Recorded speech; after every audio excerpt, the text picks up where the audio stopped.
حالتون خوب باشه. بعد مدت ها اومدم یه خبری بهتون بدم که پشماتون میروزونم. اونا که سی پی ندارن میتونن سی پی بگیرن. بچه اینجا رو ببینید با سی پی رایگان میلازه.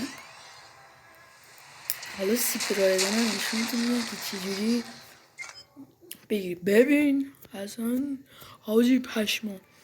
خب حالا بریم برای بچه میگم این قسمت که واسه بعضی اومده واسه بعضی نیومده.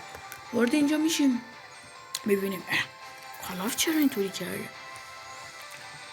حالا که ببینید اینا رو ببینید، اینا که اینا رو بگیرید دیگه کلام 2 روز نمیاد خورده یا از این چیزا نداره بده به خودتون. اینجاش مهمه.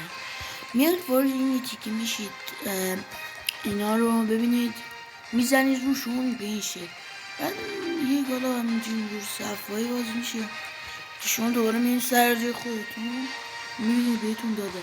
واسه هم مثلا 3 تا دونه داره، همین اولیاشو بزنید دیگه باقیشو بهتون نمیده چون که کان حالا سیوی میخواد. میدونم چی میخواد، من گرفتمش.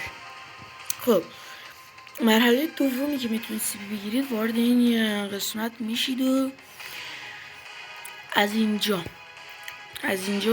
یه این دکمه براتون زرد نمیاد چلم آره چیه این دکمه براتون سبزه. این یکی هم که میزنید این هم براتون باز میشه و بهتون سی پی میده. حالا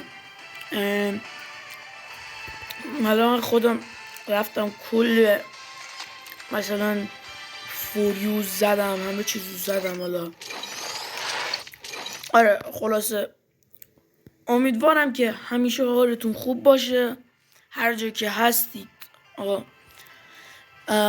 من برم تا یه ویدیو بعدی. لطفا حمایت، چون که هیچ یوتیوبری نمی اومد اینو به شما بگه.